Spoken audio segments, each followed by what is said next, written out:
విజయవాడ వరద వల్ల చాలామంది ఇప్పుడు ప్రభావితమైపోయారు.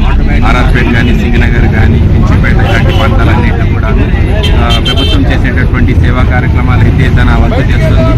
అదంతా సరిపోని పక్షంలో జమాత్ ఇస్లామీ తరఫున, ఐడియల్ యూత్ మూవ్మెంట్ తరఫున, యువకుల తరఫున, SIO తరఫున చాలామంది విభాగాలు స్వచ్ఛంద సంస్థలుగా ముందుకు రావడం, వేల మంది ప్రజలకు కూడాను స్వచ్ఛందంగా వారు భోజన వసతి, నీళ్లు, పాలు ఏవైతే కావాలో వాటిని మునిగిపోయినటువంటి ప్రాంతాల నుండి బయటికి తీసుకురావడం కూడా జరుగుతుంది.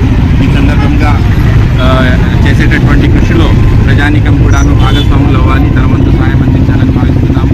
అదేవిధంగా ప్రభుత్వం కూడా తక్షణం తగిన చర్యలు తీసుకొని చేసేటటువంటి సేవా కార్యక్రమాన్ని గుర్తించే వారికి కూడా తోడ్పాటు ఇవ్వాల్సిందిగా ఈ సందర్భంగా కోరడం జరుగుతుంది. ఈ సందర్భంగా దాదాపుగా మనం 1000 మంది వరకు కూడాను భోజన వసతి కల్పించడం, అదేవిధంగా 2000 వాటర్ బాటిల్స్ సప్లై చేయడం, అదేవిధంగా 100 కుటుంబాల వరకు కూడాను వారిని రెస్క్యూగా ఏర్పాటు చేయడం, ఇవన్నీ కూడా జరిగింది. ఇక్కడ జమాత్ ఇస్లామీ నగరాధ్యక్షులు ఉన్నారు, అదేవిధంగా ఐవం బాధ్యులు, యువకులు అంతా కూడాను సేవా కార్యక్రమాలు చేస్తున్నారు.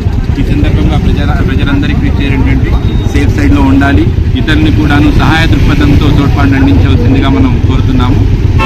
विजयवाड़ा में लगातार बारिश की वजह से सैलाब आया हुआ है और बहुत सारे इलाकों के अंदर पानी की वजह से घर डूबे हुए हैं।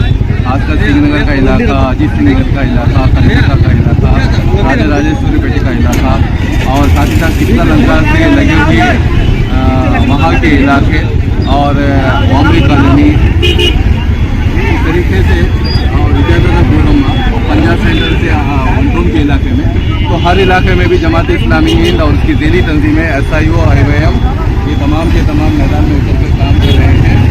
सिर्फ इसी इलाके में नहीं बल्कि जहाँ जहाँ पानी पहुँचा है वहाँ की तमाम